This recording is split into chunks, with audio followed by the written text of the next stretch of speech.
Monsieur Thériault, on a l'impression que dans la conservation du patrimoine industriel particulièrement, ça passe pas nécessairement bien auprès de la population. Pourquoi conserver un vieux silo de béton ou une vieille usine rongée par le temps? Quand on regarde des structures aussi imposantes que des silos ou des bâtiments industriels, ça participe à la mémoire du lieu, ça fait partie de l'identité d'un quartier, c'est comme dans l'ADN. Dans une perspective de développement durable, c'est souvent des ouvrages qui sont extrêmement solides, même si en apparence, des fois, ils ont l'air à l'abandon et tout ça. C'est des bâtiments qui peuvent être récupérés. Et pourquoi on s'est retrouvé ces dernières décennies ici, le long du canal de la Chine, avec autant de structures industrielles abandonnées? Qu'est-ce qui est arrivé exactement? La présence du canal de la Chine ici est imputable à la présence de rapides qui étaient insurmontables sur le fleuve Saint-Laurent. Donc, le canal de la Chine est venu permettre à la navigation de contourner ces rapides-là. Et Montréal s'est vraiment développé dans ce secteur-ci. Oui, c'est ça. On peut qualifier ici comme étant le berceau de l'industrialisation au Canada, donc tout le long du canal de la Chine. Et par ricochet, lorsqu'il y a eu fermeture du canal de la Chine suite à l'ouverture de la voie maritime du Saint-Laurent, bien ça allait sonner un peu la fin de la récréation. Et puis petit à petit, les industries ont quitté les lieux.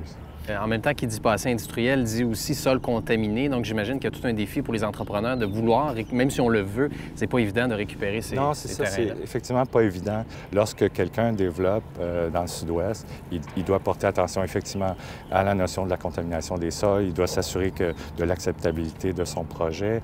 Il y a toutes les dimensions archéologiques, par exemple, aussi. Et le cas des silos en est un bel exemple. Êtes-vous bien outillé à la Ville de Montréal pour ce qui est de la préservation ou même l'évaluation de ce patrimoine industriel-là? Les moyens dont on dispose sont de plusieurs ordres. Premièrement, on assure toute la surveillance du territoire par nos inspecteurs. Donc, on peut surveiller comment évoluent ces éléments de patrimoine.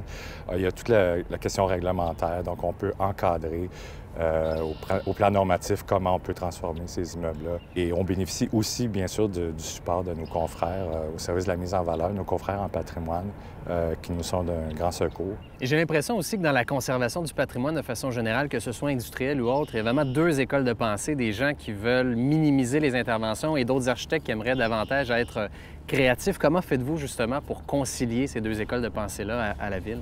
Nous, essentiellement, on essaie de ne pas nécessairement prendre parti pour une école ou plutôt qu'une autre. Nous, ce qui nous intéresse, c'est une architecture inspirée. C'est qu'on se rende compte que ce qui nous est proposé découle vraiment d'une démarche de conception qui tienne compte du caractère du bâtiment sur lequel on intervient et aussi du caractère du lieu, de l'unité de paysage dans lequel s'insère ce bâtiment-là.